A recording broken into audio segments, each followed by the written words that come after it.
screen, okay, for what we will discuss about in this session. Let me share screen it for you. Okay.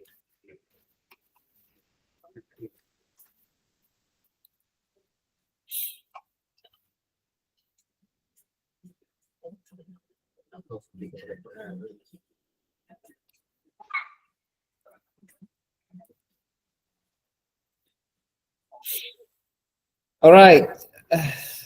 Talking about text analysis for research or text-based research, yeah, meaning that our data are mainly in the form of text. So if we talk about text, then we need to know theories underlying the analysis, especially on this text-based research. Jadi kalau kita mau penelitian ya berbasis teks, maka data kita itu pasti berbentuk teks ya. Dan tentu saja penelitian ini memerlukan teori ya yang mendasari penelitian berbasis teks tadi. Nah, di materi ajar di situ banyak hal yang bisa kalian pelajari ya. Misalnya ini hanya salah satu ya, Systemic Functional Linguistics. Salah satu dapat dibilang Theory of Language ya. Ada banyak lagi teori-teori lain, tapi satu yang menurut Bapak paling banyak konsepnya yang paling lengkap saat ini adalah Systemic Functional Linguistics.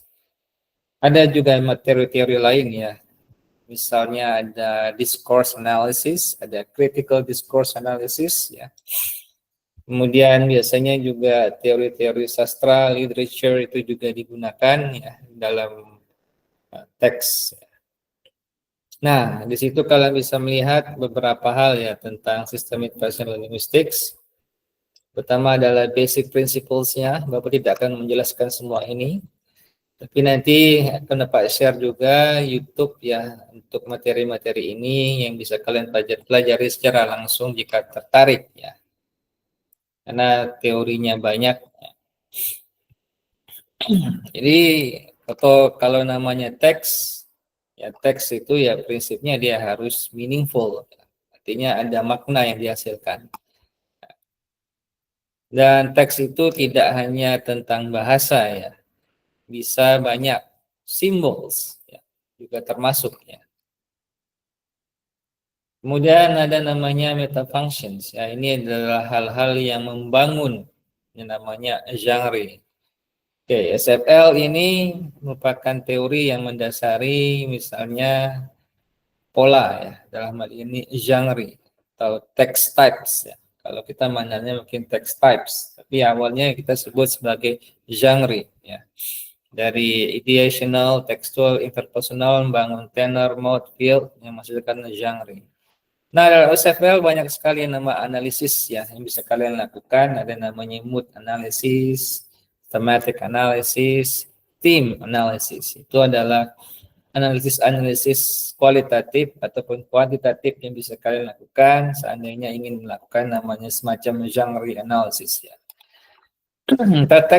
Intertextuality ini biasanya terkait penggunaan informasi ataupun informasi yang kita terima itu tidak hanya merupakan sesuatu yang kita pahami sendiri ya, tapi informasi tersebut itu merupakan bagian dari pengalaman yang kita terima ya. Ya, tentang agama, tentang pengalaman hidup, itu bukanlah sesuatu yang berdiri sendiri. There is no standalone information. Ya, there's information is always shared by others. Kemudian ini theme ya, thematic progression ya, ini biasanya pola-pola awal ya, pola-pola awal dalam tulisan. Pertama adalah reiteration. Ada juga zigzag dan multiple themes. Jadi kalau misalnya contoh teks paling awal ya misalnya introduction, memperkenalkan diri. Excuse me, my name is Aunur Rahman. I'm from Pontianak. I was born in bla bla bla. My hobby is ini apa? Itu reiteration my, kemudian my name, I was born, itu merupakan subjeknya di awal semuanya sama. Ya. Jadi hal seperti pidato, speech, tentu saja itu nggak mungkin hanya menggunakan reiteration. Masa semua kita mengulangi dari awal. Nah, itu contohnya. Kemudian ada zigzag. Zigzag ini polanya seperti snowball ya. Misalnya online learning requires independent students. Jadi students itu didefine lagi, di-elaborate menjadi apa. Kemudian diambil di bagian akhirnya, motivated to learn and well organized, menjadi without this type of students. Jadi ada di akhir itu selalu dimulai di beginning ya, pada kalimat kedua dan seterusnya. Tapi ini juga pada pola-pola tertentu yang tidak selalu digunakan ya. Artinya pola-pola baik reiteration, zigzag, and multiple themes adalah pola-pola yang digunakan masing-masing pada konteks tertentu. Multiple themes, misalnya kalian menulis exposition. Jadi ini teori-teori sederhana yang bisa kalian gunakan ya untuk melakukan semacam ya genre analysis atau bisa juga disebut sebagai thematic progression analysis. Nah, teknik of data collection and analysis ini ada beberapa ya. Artinya hampir semua metode ataupun metode pengumpulan data ya bisa digunakannya. We can use text or such as documents, images, transcriptions, or conversations, or monologues of transactions, or interviews. Ya, observation itu juga bisa. Tentu saja, of course, ya, we take notes ya, on the field notes, and then we do what we call as coding. So these are the things that we can do using data collection. There are also other techniques that we could use or methods. But please, you need to know also that whenever I see techniques, can also be methods. Methods can also be technique, yeah, because many books are using those terms interchangeably. So don't make it feel confusing, yeah. Okay, this is the example of how we write method, ya. Jadi kalau kalian menulis metode, kalau ini sebenarnya lebih pada methodology ya. Ini methodology ya. This is methodology. Methodology consists of methods, and then we have what is it? Data collection methods, data analysis, and then so on. Sampling, technical sampling, and so on. Yeah.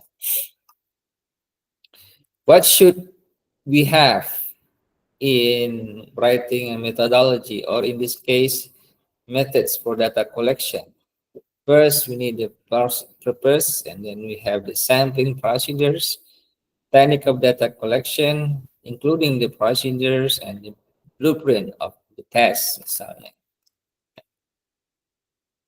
So you could read all of them here ya. Ini ada contoh-contoh lain. Of course, hal yang paling penting ya, yang sering terlupakan dalam penulisan skripsi adalah validity. Validity ini sering kali terlupakan. Kalau dalam penelitian kualitatif atau text-based research, kita menggunakan namanya trustworthiness. Nanti dalam worksheet ataupun LKS itu sudah ada cara ya, yang bisa kalian lakukan untuk membangun namanya trustworthiness. Ya. Technique of data analysis and the procedure to build validity of trustworthiness. Jadi sebenarnya di data collection juga harus ada proses trustworthiness ya. Oke, tunggu sebentar. Saya ada telepon, tunggu sebentar ya.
Okay, let's continue ya. Ya, ini hanya contoh ya. Sebenarnya ada beberapa kekurangan di contoh ini, baik data collection dan data analysis itu memerlukan namanya proses trustworthiness. Misal data collection ya harus ada tryout ya. Tryout ya, ini artikel yang diambil memang tidak terlalu lengkap ya. Sini cuma ada blueprint ya, tapi tidak bicarakan mengenai proses tryout yang dilakukan.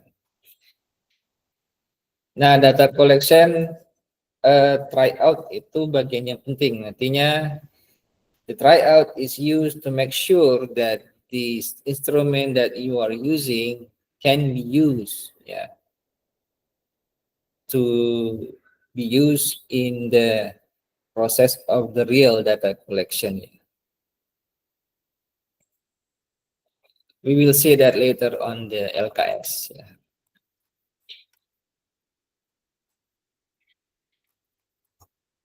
Nah, kemudian sini ada contohnya. Ini sebenarnya mengarah pada genre analysis ya. Oh ya, ini ada. Ini procedure to build trustworthiness of the participant observation. Ada collaborators. Nah, kalau kalian menggunakan observation, biasanya emang harus ada namanya collaborators ya. Ini khusus untuk observation ya. Dalam interview sebenarnya juga perlu namanya ada collaborator. Artinya yang menjadi interviewer is not you, but someone who already got a training from you how to do the interview. Nah, jadi supaya apa ya, untuk menghindari yang namanya bias. Kenapa? Karena kalau misalnya guru ataupun kalian yang menginterview siswa sendiri, mereka akan menjawab hal-hal yang bagus. Ya. Nah, ini sudah merupakan satu bentuk bias. Ya. Jadi power dari researcher itu sendiri, ataupun misalnya di kelas maka gurunya pasti akan diberikan hal-hal yang baik, walaupun sebenarnya tidak semuanya seperti itu. So that will be a problem. That's why participant observation ataupun interview needs others, someone that is not involved in the process of the teaching, misalnya jika penelitian kalian teaching. Then data analysis procedures of thematic analysis, kemudian adalah triangulation. Ya, triangulation ini artinya menggunakan lebih dari 2 instrumen ya. Nah, ini juga untuk membangun trustworthiness. Jadi data-data yang ada misalnya di sini dari dokumen ya, itu juga dihubungkan dengan participant observation untuk memastikan bahwa data dari participant observation ataupun dokumen saling mendukung. Jadi ini kalau penelitian seperti case study ya cocok sekali ya. Tapi kalau survei, ya, if you want to do a survey, and one instrument is enough. But still you need to conduct what we call as tryout. Nah, in chapter 2 and chapter 3 there are also examples ataupun istilahnya kita sini mulai dari a few things or about content analysis or definition, and then followed by the procedures of content analysis. This is only examples ya. Ini contoh bagaimana cara kalian melakukan yang namanya ataupun menulis ya, teknik pengumpulan data. Kemudian ini teknik analisis data. Nah, ini contoh ya. Contoh dari content analysis. Content analysis itu artinya kalian mengubah data teks menjadi maksimal itu frekuensi ya. Misal kodenya, kemudian kategori lingkungan statement. Teman mengajak berbicara saat dosen menjelaskan. Ternyata ada 6 mahasiswa yang menjawab ataupun mirip, memiliki jawaban yang sama ya. Berarti ada 6 frekuensi. Kelas terasa panas, kursi kurang memadai, ini adalah frekuensi ataupun jawaban-jawaban dari 6 mahasiswa ataupun yang kurang lebih memiliki jawaban yang sama.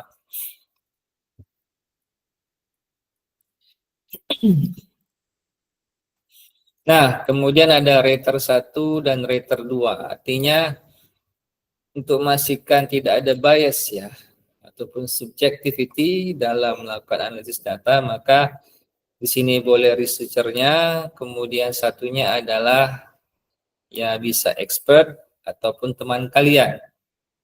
Enggak masalah, teman. Apalagi kalau kalian S1, Bapak tidak mengharapkan misalnya kalian skripsi ya harus ahli ya, no. Jadi teman juga bisa. Yang penting ada teman yang bisa memberikan pendapat yang objektif ya. Nah, hal seperti ini juga akan kalian lakukan ketika mengisi nanti LKS ya. Karena dalam LKS itu ada dua research question. Ya, yang satu akan dianalisis menggunakan content analysis, artinya kalian mengubah menjadi frekuensi ya. Jadi kalau data kualitatif ataupun data teks itu maksimal hanya frekuensi, ya. Tidak bisa ke bentuk skor ya. Kecuali kita ngomongkan yang namanya data-data yang bersifat close-ended, ya. Arti misalnya angka ataupun skor yang jelas, 60, 80 ya. Contohnya, itu lain lagi. Nah, kemudian yang kurang lebih sama dengan content analysis, ada, ini example of data presentation. Ini cara kalian menulis bab 4. Ya. Bisa kalian lihat, misalnya ya ada pernyataan frekuensi kategori ya. Kategori dapat dibilang themes ya. Dari coding ada themes lagi ya. Ini biasanya di bawah tabel harus ada namanya interpretation. Sama di LKS nanti juga kalian menulis namanya interpretasi.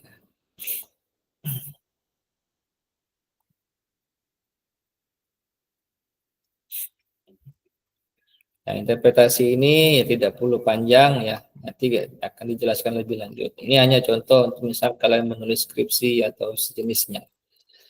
And then we have thematic analysis. Jadi kalau content analysis tadi mengubah frekuensi, thematic analysis dia juga sama ya, melihat frekuensi ataupun the majority, tapi tidak kita ubah menjadi frekuensi. We just only see where themes emerge from textual data. Ya. Jadi kita hanya melihat frequent, dominant, or significant themes. Jadi tema-tema apa yang sering muncul ataupun dominan ataupun yang memiliki signifikan ya, dari data yang ada. Nah, yang kita akan pelajari adalah menggunakan inductive approach. Inductive approach ini artinya kita mengambil tema ataupun melakukan coding ya. Coding itu kita mengambil temanya berdasarkan dari data ya. Jadi dari data itu muncul kode ataupun tim ya, yang menjadi rujukan kita ataupun dapat dibilang kita building theories ya berdasarkan data yang ada. Nah ini ada juga yang kita sebut sebagai deductive approach. Deductive approach itu sebaliknya, artinya tema itu sudah ada. Ya. Jadi kita cukup menggunakan tema tersebut. Pernyataan A ini cocoknya dengan apa? Dengan tema apa? Itu menggunakan deductive approach, artinya kita sudah menyediakan kode ataupun tema, ya, tinggal kita cocok-cocokkan dari responden itu. Nah, inductive approach tentu saja sedikit lebih sulit ya. Kenapa? Karena kita menemukan kodenya ataupun temanya dari teks itu sendiri. Ya. Nanti kita akan berikan contoh juga dalam dalam LKS itu nanti.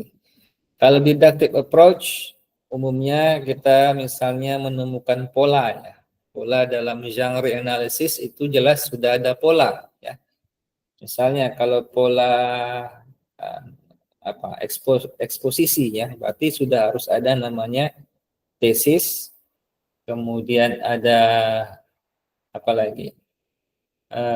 Terakhir itu adalah reiteration of thesis, kemudian supporting details. Ya.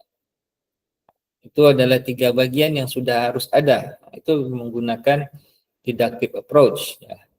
Nah, jadi kalau genre analysis umumnya menggunakan deductive approach, artinya menggunakan pola yang sudah ada.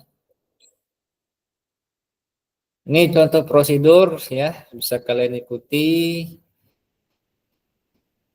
Tapi ada penambahan-penambahan tertentu ya, baik mau kalian menggunakan triangulation atau apa, itu nggak cukup ya. Artinya triangulation ini hanya sebagian. Jadi tetap kalau misalnya kalian menggunakan data dokumen ataupun data interview, harus ada collaborator yang terlibat. Artinya saudara kedua untuk memastikan bahwa data yang kalian analisis sendiri misalnya itu juga memiliki ataupun dari perspektif orang lain ya kurang lebih sama. Jika ada perbedaan harus diselesaikan. Bagaimana cara menyelesaikannya? Ya melalui diskusi. Kesepakatannya yang mana? Ya. So jadi kalau penggunaan collaborator ya untuk memastikan bahwa adanya kesepakatan ya antara researcher dengan observer lain ataupun rater kedua apabila ada hal-hal yang berbeda ya disepakati. Nah, itu guna dari adanya apa ya rater ataupun inter-rater reliability tadi ya. And then we have procedures ya, ada lagi ya, silakan dibaca nanti. Ini contoh ya. Ini beda field notes. Field notes usahakan sudah jelas ya apa yang harus ditulis, kemudian descriptions. Jadi ada guidelines-nya. Jadi walaupun field notes itu kalian buat sendiri, pastikan bahwa sudah ada panduan ya seandainya kalian melibatkan collaborator. Misalnya, describe events, bla bla bla. Description, including informal interview if there are things that are needed to be confirmed by the students. Jadi seperti kalau kalian ingin menggunakan participant observation ya. Jadi kalau kalian pakai PTK, ya, penelitian tindakan kelas ataupun ya case study ya gunakan namanya teknik participant observation. Karena kalian nanti akan menjadi pengajarnya dan guru ya, guru itu akan menjadi kolaboratornya ya, ataupun yang istilahnya memberikan masukan dan sebagainya. Jadi tetap kalian menulis sendiri, kemudian nanti guru membaca field notes kalian dan memastikan apa yang kurang ataupun ada yang masalah ataupun ada hal tertentu yang mungkin belum masuk dalam field notes ya. Ini contoh points ya, kita gunakan points atau bisa juga kode ya. Points ini artinya belum masuk kepada teams ya. Oke, ini misalnya introduction to joint construction, opening prayer. Nah, ini adalah contoh inductive approach. Artinya kita menulis sendiri kode-kode apa saja bisa kita temui ya. Kemudian explicitly asking the students guiding. Ini adalah contoh-contoh penulisan menggunakan inductive approach ya. Nah, di sini kita bisa ambil misalnya kalau dalam pengajaran genre based approach ya, apa saja yang muncul? Explicitly showing how to write a paragraph. Nah, ini adalah contoh bagian dari basic principle dari pendekatan berbasis genre ya dalam pengajaran bahasa. Misalnya.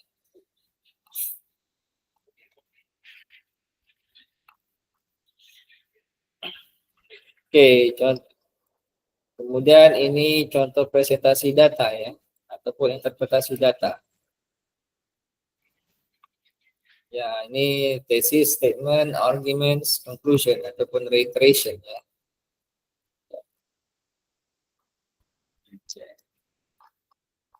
Kemudian ada genre analysis ya, seperti apa udah jelaskan tadi ya, sama ini contoh misalnya teks. Nah, ini agak panjang ya, karena banyak sekali yang dibahas. Dan ini contoh genre analysis ya. Jadi satu teks saja bisa sepanjang ini gitu. Jadi kalau dalam penelitian berbasis teks tidak disarankan datanya banyak ya, tidak. Kalau kalian interview ya 3 misalnya mahasiswa, tapi diberi kategori misalnya ini low level, mid level, high level. Ya, misal levelnya level apa? Di writing-nya kah, GPA-nya kah, nah, tergantung dari kebutuhan kalian ya. Kalau kalian misalnya menggunakan semacam focus group ya, FGD misalnya, itu akan makan waktu lama, banyak juga transcription-nya, dan datanya juga belum tentu sesuai. Kenapa? Karena biasanya FGD dari satu sampel ke sampel lain akan memiliki jawaban yang kurang lebih sama. Nah itu tadi ada intertextuality. One answer from one respondent atau one interviewee will have similarity with the next response ya, from others. Nah, jadi those things will make ya, apa ya subjectivity or bias in their own answers. So very be careful ya if you are thinking about using focus group discussion, itu terlalu panjang dan jawabannya menjadi bias. Walaupun dapat pernah menggunakannya dan ya that kind of things happen. So we need to do interview separately first and then you can conduct an FGD if needed. Kalau nggak perlu ya interview secara individual itu sudah cukup ya. Oke, chapter 4 ini contoh ya menulisan riset proposal ya, tapi ini kita nggak akan masuk ke sini, ya, artinya nggak akan kalian nulis seperti ini ya. Karena dalam LKS ini bagian ini Bapak hapus karena takutnya terlalu banyak. Baik, untuk contoh di dalam LKS kita hanya akan melakukan 2 saja ya, content analysis dan thematic analysis. Baik, silakan kalian buka LKS-nya. Nah, di LKS itu pertama yang harus ada adalah ya, kelas ya, nomor kelompok. Nanti masing-masing ketua kelas dapat minta bantuan pada kalian ketua kelas untuk memastikan ya ataupun membuat kelompok ya maksimal hanya 4 kelompok. Artinya supaya kerjanya enggak terlalu merepotkan ya. Jadi saya yakin 4 kelompok itu sudah cukup banyak, tinggal bagi-bagi tugas saja. Dan ya tolong nanti ditulis ya, ketua ini kerjanya apa, sekretaris ini kerjanya apa, anggotanya kerjanya apa. Jadi masing-masing anggota, ketua, sekretaris harus ada job desk-nya ya. Job desk kerjaannya apa? Kalau kerjanya tidur ya tulis tidur gitu. Kalau tidur nanti kita kasih nilai tidur gitu juga. So make sure this is also written.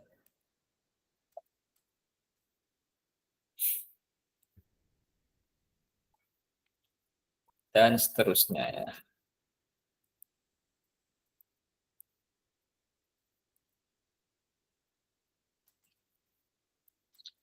Baik, test 1 data collection and analysis ya. Jadi untuk data collection untuk text based research itu interview bisa, questionnaire bisa, apalagi observation juga bisa ya. Namun semuanya kalau mau penelitian berbasis teks maka datanya harus berbentuk open ended. Artinya statementnya dalam open ended ya.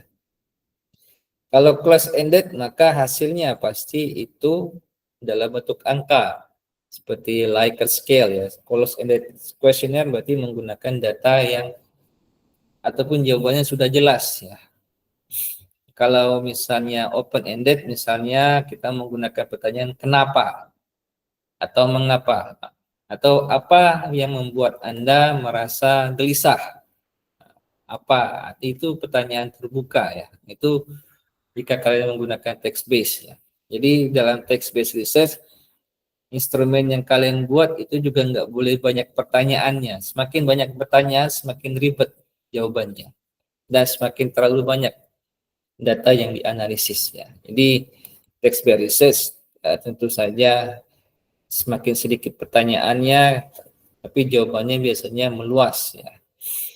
Ketik research question, ya research questionnya ada disebutkan di scroll saja di bawah sudah ada research questionnya. Instrumen pengumpulan data seperti Bapak sebutkan tentu saja kita harus menggunakan open-ended questionnaire. Ya. Open-ended questionnaire karena ya harus berupa jawaban terbuka ya, tidak tertutup. Kalau tertutup berarti jawabannya antara yes or no, betul atau salah. Ya. Blueprint ini sudah disiapkan ya, perceptions of the students ya. Toward Turnitin application used to check similarity of the students academic writing at University of Pontianak. Suggestion. Jadi pertama perception, kemudian suggestion. Item number nomor 1, nomor 2. Berarti ada 2 pertanyaan saja yang diminta ya. Kemudian nama instrumen. Nah, ini contoh misalnya kalian ingin membuat instrumen ya. Tolong digunakan apa ya? Pembuatan instrumen tentu harus jelas ya. Instruksinya ada dan pertanyaan seperti apa. Dan itu ada terakhir ya, thank you tadi. Bahkan jujur saja ya, yang kita lakukan sekarang ini juga bisa saja bagian dari penelitian ya. Nama, name, instruction. Penelitian ini bertujuan. Nah, pertama sebutkan apa tujuan penelitian kalian, kemudian harapan kalian apa, dan jawabannya apa saja digunakan. Pertama untuk kepentingan penelitian dan nama Anda tidak akan dipublikasikan tanpa izin Anda. Anonim. Jadi akan menggunakan nama alias ya. Jadi pertanyaan apa saja, apa pendapat Anda mengenai pengguna tool ini? Ya, apa pendapat Anda ya? Ini open ended question. Tapi kalau pertanyaannya apakah Anda sudah kawin? Itu tentu jawabannya yes or no ya. Apakah Indonesia sudah merdeka? Jawabannya yes or no. Ya. Terima kasih telah mengisi kuesioner ini. Contoh instrumen yang telah kalian susun. Nah, ini masih dapat dibilang sebagai draft. Draft ini perlu dilakukan namanya try out. Nah, try out itu ada 2 yang bisa kalian kerjakan. Ya. Pertama, melakukan review ya bersama dengan an expert, misalnya dosen ataupun expert lainnya untuk melihat apakah questionnya itu sudah sesuai. Ini namanya juga dapat dibilang content validity. To see whether the instrument can be used to measure, to assess, atau to explore the intended purpose of the item. Ini content validity. Tapi untuk bagian nomor 1 ini tidak perlu kalian lakukan ya. Tidak perlu. Yang perlu kalian kerjakan adalah nomor 2. Jadi LKS ini yang perlu kalian kerjakan try out with 2 peers from another class. Nah, tentu saja ini sampel kalian adalah mahasiswa Agri Pontianak ya. Nah, nanti saya rasa yang paling cocok kalau terkait Turnitin berarti harusnya ini mahasiswa yang sedang menulis skripsi. Nah, itu berarti kalian nanti harus menghubungi mahasiswa yang sedang mengurus skripsi, ya, itu bisa kalian tanya-tanya ya terkait penggunaan Turnitin. Ya. Try out with 2 peers ini yang harus kalian lakukan. Tujuannya untuk memastikan bahwa jawabannya bisa dipahami atau perlu diubah. Ya. Ini sambil jalan, artinya ketika kita tanya dia bingung. Misal kalau dia bingung, kita ubah pertanyaannya supaya nampak lebih jelas. Jika sudah cukup jelas, ketika kita menggunakan pertanyaannya berbeda, tapi dia paham bahwa tujuannya sama dengan nomor 1 ini, maka kita akan menggunakan pertanyaan yang baru tadi atau yang sudah dimodif. Ya. Jadi ini penting kenapa kita perlu mengadakan tryout. Ya. Ini contoh ya content validity ya, ini biasanya sering dilakukan oleh senior kalian. Ya, biasanya dia menggunakan dosen pembimbing skripsi juga untuk melakukan pengecekan instrumen ya. Ya, berikut adalah bla bla bla, mohon bantuan, terima kasih. Ya. Nah, ini kemudian tentu saja lampirannya, apa research questionnya. Nanti kalian tulis ya. Ini research questionnya tinggal kalian pindahkan nanti di halaman halaman 1 ini ya, research question. Silakan tinggal dipindahkan ke situ.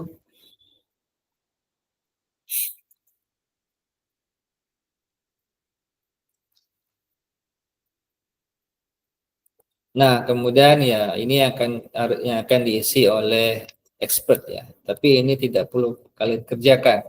Ya.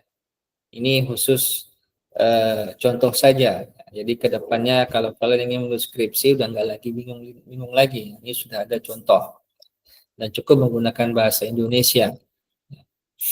Nah, ini akan kalian kerjakan ya. Ini bukan try kalau after the validation ya. Every group should select respondents for the data collection. The number of respondents are 5 minimum. Selection of the respondents should be using one of these two options. 3 ya sebenarnya ya. Oh ya, 2. Oke, pertama convenience sampling. Nah, convenience sampling artinya kalian hanya memilih mahasiswa semau kalian. Kalian nggak peduli itu mahasiswa lagi nulis skripsi atau enggak. Artinya kalian temukan di jalan bisa kalian pakai. Tapi tentu saja ini artinya tidak sesuai dengan tujuan penelitian. Karena itu kalian akan menggunakan salah satu ini, purposive jika datanya kuantitatif, purposeful jika datanya kualitatif. Nah, diksi ini purposive and purposeful ini kadang digunakan intertwine ya atau interchangeably. Biasanya ada peneliti yang kalau ingin penelitian kualitatif dia akan menggunakan purposeful ya. Kalau kalian baca Cohen 2018 dia tetap mengatakan purposive. Walaupun ada juga dia menggunakan diksi purposeful sampling. Tapi Bapak masih belum menemukan apakah dalam Cohen ini dia benar-benar distinguish antara purposive sampling dengan purposeful. Jadi pilih ya yang mana yang sesuai. Sebenarnya yang paling sesuai ya tentu saja ya purposeful karena kita datanya kualitatif. Dan di dalam Bapak penulis jurnal submit ke jurnal hal ini dipermasalahkan ya. Jadi apa harus mencari definisi baru untuk mendukungnya. Purposeful sampling artinya ini seleksi responden berdasarkan tujuan. Tujuannya apa? Untuk mencari penggunaan Turnitin ini gimana nih, bermanfaat enggak? Berarti yang paling berpengaruh tentu adalah mahasiswa yang sedang menulis skripsi. Silakan kalian cari. Oh Pak, gimana kalau enggak ketemu? Ya silakan gunakan convenience sampling. I do not care whether you want to use convenience sampling or purposeful sampling. It's up to you. Ya, jadi jangan terlalu dipaksakan. Ini cuma praktikum ya, bukan istilahnya hal yang memberatkan kalian. Gitu. Misal kelas A sore sudah merasakan penggunaan TuneIn tadi ya. Jadi bisa kalian wawancari misalnya mahasiswa dari kelas A sore ya, mereka sudah cukup trauma merasakannya. Itu kalian bisa coba di situ. Artinya mungkin ada kelas kalian yang belum pernah, it's up to you. Ya, jadi apa nggak terlalu peduli. Yang penting adalah ada reason yang mungkin ya khusus ya. Write the one that you really use for the data collection. Ya, kalau ingin nambahkan alasan silakan, tapi nggak usah panjang. Ya. Misalnya you using convenience sampling because we cannot find a student who really had experience the use of Turnitin. Nah, seperti itu ya. Jadi jangan merasa ini bahwa itu paling benar ataupun paling salah, tapi do what you really had experience ya. Then administer the questionnaire to your respondents via Google Form or face-to-face mode and proceed to the data analysis in the following sections. Jadi setelah itu kalian buat kuesionernya, masukkan dalam Google Form atau kalian ketemu dengan mahasiswanya dan langsung. Ingat ya, hanya 5 saja ya, jangan banyak-banyak letih analisisnya because this is only practices ya, only for practices and not the real one. I'm not asking you to do the real one. Data analysis, ya, students in group analyze the data. Tables, etc. bla bla should be provided as evidence. Jadi nanti kalian ada tabelnya dan juga ada charts ataupun excerpt of dialogues. Tables dan charts ini kalian akan menggunakan content analysis, harus ada nanti chartsnya. Kemudian excerpts of dialogues ini ketika kalian melakukan thematic analysis ya. Nah, ini ada instruksinya ya supaya kita melaksanakan dua teknik analisis ya, sambil jalan ya. Question number 1. Ini item number 1 will be analyzed by using content analysis atau thematic analysis with a deductive approach. Tapi udah kita fokus saja kita kan untuk menggunakan content analysis for Q1 ya. Ini untuk yang Q1. Nah, di sini sudah ada deductive codes-nya, artinya kodenya sudah ada, sudah disiapkan, tinggal kalian memberikan menyesuaikan dengan respon dari mahasiswa. Isi tabel berikut dengan jawaban dari responden dan tentukan kodenya. Oke, jadi mungkin maksud Bapak ini adalah content analysis, tapi di satu sisi juga kalian mulai paham penggunaan deductive approach. Karena kalau nanti kalian di Q2, yaitu question number 2, kalian akan menggunakan thematic analysis dengan inductive approach. Ya. Nah, contoh, saya rasa pembelajaran daring di PGRI Politeknik sudah baik. Ya, berarti kodenya baik misalnya. Oke. Berarti sudah baik tadi, maka menjadi bagian dari penting dari coach. Ya. Sudah baik, tulis baik. Yang lainnya apa? Tentu saja kita menggunakan hal-hal yang simpel saja, enggak? Karena pertanyaan ini bisa saja multi interpretasi. Misal pendapat Anda, dia bisa jawabnya panjang. Panjang tadi ambil yang pentingnya saja. Artinya yang relevan. Misalnya pendapat Anda mengenai penggunaan turin, menurut saya penggunaan turin itu tidak baik karena menyusahkan mahasiswa misalnya.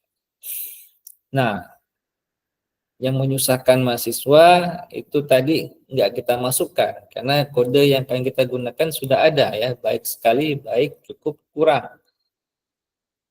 Berarti kalian gunakan mana? Kurang, masukkan kurang. Nah, ini risiko jika kita menggunakan deductive codes. Tapi bagian dari misalnya menyusahkan mahasiswa ya, itu bisa menjadi alasan ya, reason. Itu bisa kalian masukkan tapi nggak masuk dalam kode ya. Tapi nanti itu akan menjadi bagian dari interpretasi. Oh, ternyata ada beberapa mahasiswa yang menjawab kurang. Hal ini disebabkan diantaranya misalnya menyusahkan, kemudian bikin stres dan sebagainya misalnya. Contoh ya. Nah, tentu saja penentuan kode tidak dapat dilakukan sendiri untuk menghindari bias atau subjektivitas dalam penelitian ini. Ini dikenal dengan iterator reliability. Nah, iterator reliability sebenarnya ini lebih banyak digunakan juga dalam penelitian kuantitatif ya, atau penggunaan formula KEPA misalnya. Tapi untuk yang ini khusus untuk kualitatif kita cukup hanya menggunakan rater 1 dan rater 2. Bapak menggunakan istilah ini agar enggak bingung-bingung gitu. Walaupun ini harusnya diksi ataupun ekspresi ini lebih cocok digunakan untuk penelitian kualitatif ya. Karena memang ada formula statistiknya. Tapi kita tidak akan menggunakan formula statistik, hanya discussion ya antara rater 1 dengan rater 2. Tulis nanti rater 1 siapa, rater 2 siapa. Cukup tulis nama, ganti nama saja ya, tidak perlu scan tanda tangan. Just change the name. And then frequency distribution. Jadi misal dari 5 orang itu, berapa banyak yang menjawab sangat baik, baik, cukup, kurang. Gimana kalau dia cuma ngasih kurang semua? Ya udah, artinya semuanya sepakat bahwa Turnitin itu dari 5 orang itu menjawab, mereka menganggap negatif penggunaan Turnitin. Ya.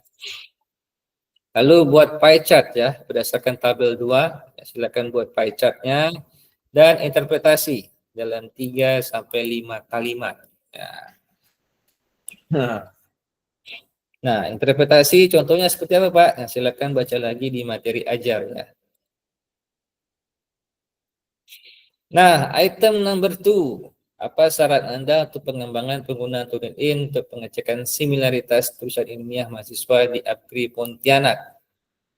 Nah, tadi kita menggunakan deductive approach. Nah, sekarang kita menggunakan inductive approach, artinya kode-kode ataupun subtim itu berdasarkan data yang ada. Nah, ini kita bisa free ya, artinya di sini kita berdasarkan interpretasi kita sendiri ya. So based on our own interpretation. Isi tabel berikut ya dengan jawaban dari responden dan tentukan kodenya. Kodenya menggunakan pendekatan kuantitatif ditentukan berdasarkan respon yang disampaikan oleh responden. Tentu saja penentuan kode tidak dapat dilakukan sendiri untuk menjadi bias. Ya kalau mau ditentukan sendiri boleh. Ya, misalnya rater 1 menentukan dulu. Nanti setelah selesai rater 1 melakukan analisis Q2, kasih ke rater 2 untuk memastikan kodenya udah relevan atau enggak, atau ada perlu perbaikan lagi. Itu bisa dilakukan ya. Statement, saya rasa dosen perlu menggunakan aplikasi online learning yang tidak memerlukan memori besar. Ini contoh ya. Ini Q2-nya beda ya. Penggunaan aplikasi low memory. Kode ini ditemukan dari respon yang diberikan oleh responden dan bisa digunakan pada responden lain jika ada respon yang mirip. Penggunaan aplikasi low memory. Nah, ini contoh ya, kode. Nah, jadi tergantung ya jawaban. Misalnya kalau kita saran, saran saya adalah memberikan persentase yang lebih tinggi sampai 50% ya untuk pengecekan plagiat tulisan ilmiah agar tidak ada masalah buat kawan-kawan misalnya. 50%. Kalau sudah 50% itu sejujurnya sudah sama dengan plagiat ya, karena itu sudah mayoritas ya dapat dianggap plagiat. 30% saja itu sebenarnya sudah lumayan banyak yang sama tulisan kalian dengan yang ada di internet misalnya. Nah, misalnya ada nulis seperti itu ya, menambah persentase pengecekan plagiat menjadi 50%. Berarti kodenya misalnya penambahan presentasi tulis in 50%. Nah, misal ada 5 orang tadi. Nah, 5 orang tadi apakah ada yang sama atau tidak? Silakan. Apabila ada dari 5 responden itu ada satu yang jawaban yang sama, ya misalnya ada 2 yang sama, maka itu dapat dibilang sebagai frequent theme ya atau frequent code. Nah, itu bisa menjadi tema utama yang akan menjadi bahan diskusi nantinya. Oh, ternyata dari 5 mahasiswa tadi ada 2 atau 3 yang sepakat ya bahwa harus ada penambahan persentase hingga 50% untuk pengecekan plagiat. Dapat ini ya, itu bisa masuk. Tapi tidak perlu menyebutkan persentase berapa orang tadi ya. Yang perlu dimasukkan hanya excerpt of dialogue atau respon dari responden tadi ya. Sama tadi rater 1, rater 2, nama, cukup nama saja. Dah. Ya, untuk bagian ini sepertinya nggak perlu bikin excerpt ya. Jadi cukup yang dianalisis atau interpretasi cukup yang frequency distribution ya dari Q1. Kalau Q2 kalian nggak perlu buat interpretasi. Untuk contoh interpretasi bisa kalian lihat di bagian mana ya. Ini contoh. Ini contoh start 2 tahun yang lalu nggak salah ya.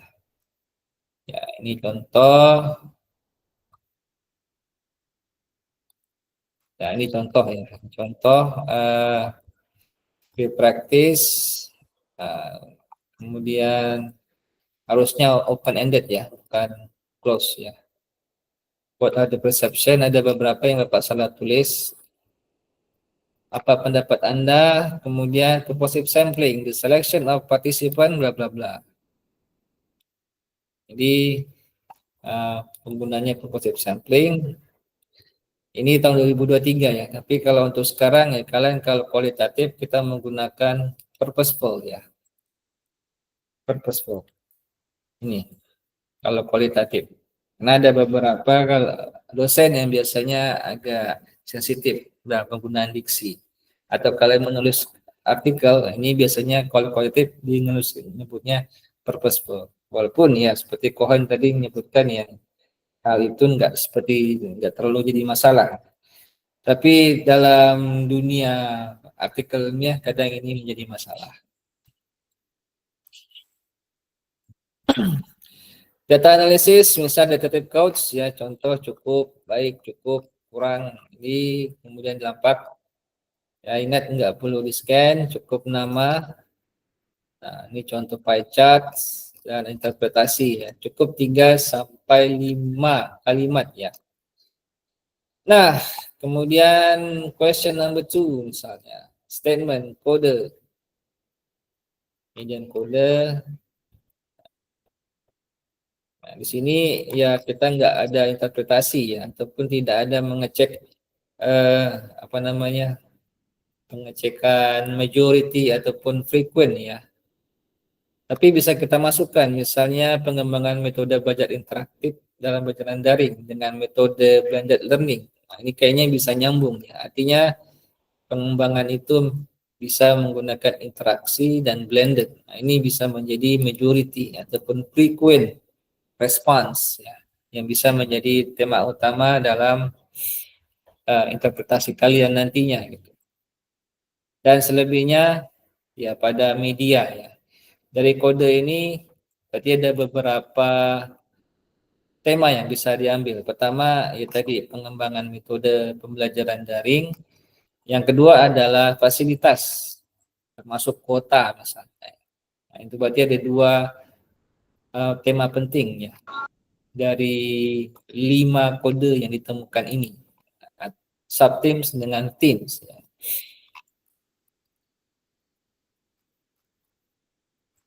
Nah, kemudian ya harus ada documentation ya. Artinya documentation dalam ini Google Form kalian, silakan nanti di-share ataupun bukti screenshot kalian meng-share, ataupun kalau misalnya kalian membagi kuesioner secara langsung ya di foto prosesnya ya. Ya, kalau mau paling mudah ya menggunakan Google Form ataupun Microsoft Form. Ya. Oke, ini contoh ya. Selanjutnya kita lihat ada juga ini contoh genre analysis ya yang dikerjakan oleh angkatan berapa ini? Ya, 2021 ya. Ini sebenarnya lumayan berat ya, genre analysis. Ini pasti menggunakan deductive approach. Artinya sudah ada, tapi kalau bagian yang ini tentu ini sepertinya ada nggak disebutkannya. Sebenarnya sudah ada temanya sih, tapi nggak semuanya sih.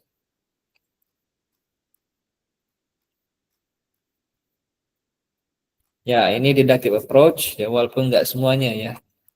Artinya mix ya, ada yang berdasarkan dari pola, ada juga yang dari teks ya. Kemudian ini linguistic picture ataupun transitivity analysis.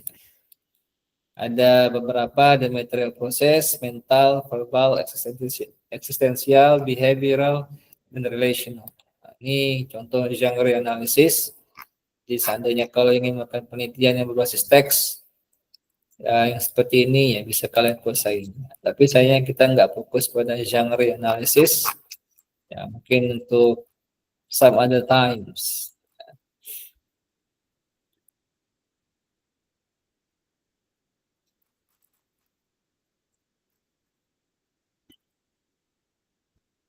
Okay, so those are the things ya about the worksheets ya yang akan kalian kerjakan kurang lebih sampai akhir semester ya.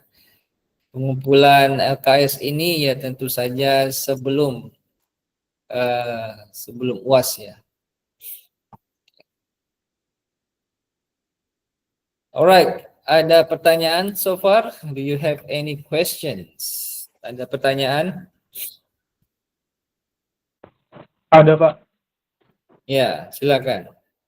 Izin Pak untuk bertanya terkait dengan riset question yang sudah ditentukan itu Pak, apakah kami tinggal melanjutkan saja Pak dengan riset question yang sudah ada Pak? Terima kasih Pak. Ya, semuanya sudah ada di LKS ya. Jadi yang perlu kalian lakukan adalah melakukan tryout. Setelah tryout, kalian lakukan yang namanya pengumpulan data. Cukup mencari 5 mahasiswa ya. Kalau kelas A sore itu sudah merasakan tune in, nah itu bisa kalian kejar. Ataupun kalian ingin mengejar mahasiswa yang sedang skripsi ya silahkan. Ya. Jadi nggak ada paksaan sih harus mahasiswa yang skripsi, no ya. Tidak seperti itu. But whoever you want, yang penting ya di dalam kampus ya, bukan di luar kampus. Oke, thank you. Ada lagi? Terima kasih Pak. Ya.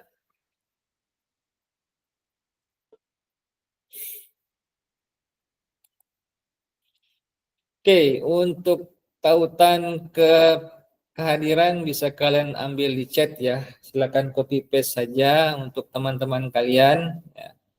Ya, itu ada beberapa pertanyaan berdasarkan presentasi ini ya terkait beberapa hal yang silakan dijawab.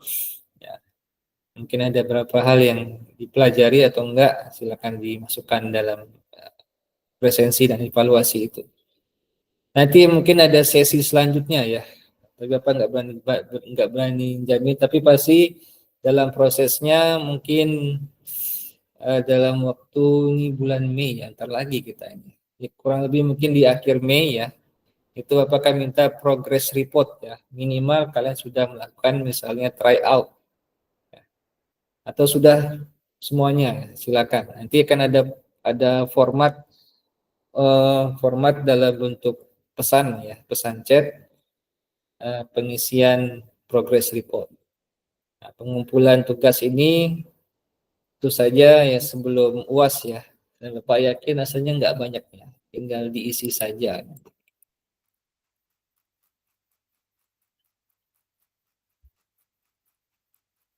Dan jangan lupa ya ada dokumentasi ya. Ini. Students work in groups collecting the data, documentary such as foto saja ya, foto video nggak perlu, jadi foto ataupun screenshot dari Google Form kalian itu sudah cukup. Minimal ya, artinya kalian sudah mengerjakan. Nanti mungkin juga diminta di grup WA ya, bukti bahwa kalian sudah masuk ke tahap data collection. Jadi sampai akhir bulan Mei maksimal kalian sudah melakukan tryout dan bulan Juni pertengahan ya, itu kalian sudah pengumpulan data. Nggak salah Juni kita UAS itu Juli ya. Jadi ya pertengahan Juni itu kalian sudah data collection. Nah, artinya kurang lebih sekitar ya akhir Juni ya, kita tanggal 21 28 itu sudah pengumpulan LKS-nya. Baik, ada pertanyaan lagi? Permisi Sir, mau izin bertanya. Ya. Tadi kan Sir bilang bagian konten wajib menggunakan skala. Apakah boleh kalau menggunakan skor Sir? Tidak ada pakai skala ya. Open-ended question saja. Skala itu apabila kalian menggunakan close-ended questionnaire. Jadi pertanyaannya ini dia. Jadi Google Form-nya kalian isi instruksi, kemudian pertanyaan. Udah, itu saja. Apa pendapat Anda? Jadi nggak ada skala ya. Ini namanya open-ended question. Kalau ada skala 1, 2, 3 atau Likert scale itu sudah masuk kepada close-ended question ya. Dan close-ended question berarti berupa statement. Saya suka matahari. Likert scale sangat setuju, kurang setuju, nah itu pakai Likert scale ya. Nah, itu biasanya mengarah kepada data kuantitatif. ataupun survei. Kalau untuk yang ini ya cukup pertanyaan terbuka. Nah, ini yang akan kalian gunakan dalam Google Form kalian ya. Nama, NIM, instruksi, masukkan, pertanyaan. 2. Itu saja. Baik, ada lagi?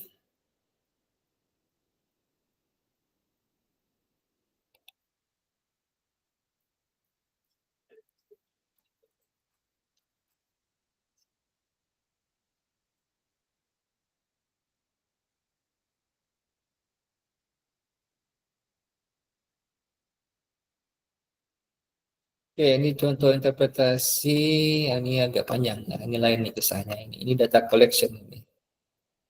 Ya, ini banyak.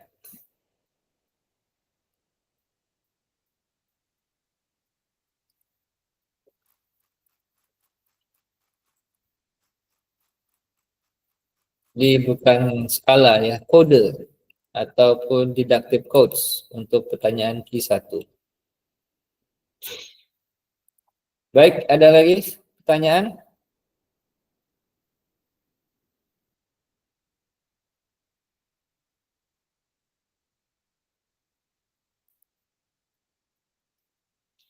Oke, jika tidak ada, oh ya, umum ini dosen-dosen kalian hadir nggak ya?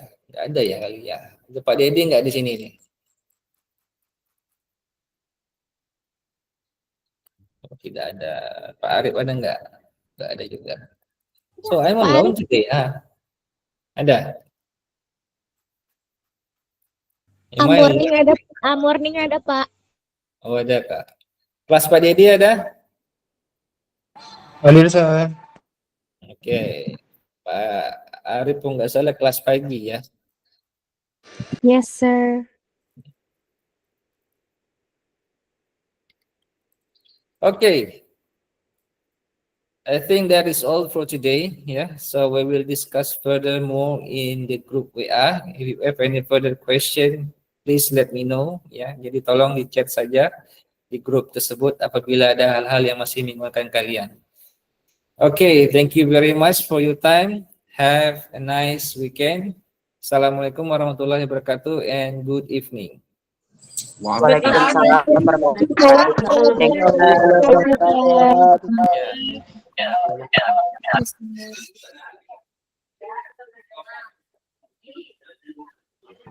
Waalaikumsalam warahmatullahi wabarakatuh.